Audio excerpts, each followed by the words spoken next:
Good morning বন্ধুরা। আজ সকালের খাবার দেখি পরোটা হয়েছে। মার খাওয়ার ইচ্ছে হয়েছে তাই বাবা বানিয়েছে। ভালোবাসা বলেছে বলে কথা। রেডি হয়ে বেরিয়ে পড়ি রাজদার বাড়ির জন্য। রাজদাকে ফোন করছি, উঠাচ্ছে না।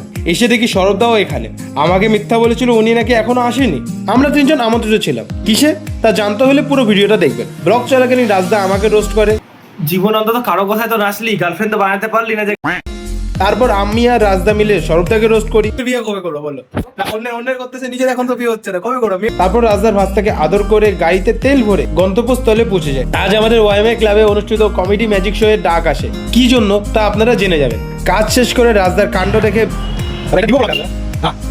বেরিয়ে পড়ি রাজদার শুটের জন্য। দুটো গাড়ি হওয়াতে কিছুক্ষণ রাজদার গাড়িতে তো আবার কিছুক্ষণ সরবদার গাড়িতে চড়ে বেড়াচ্ছি। একটু ক্রিম রোল আর নিমকি খেয়ে নি।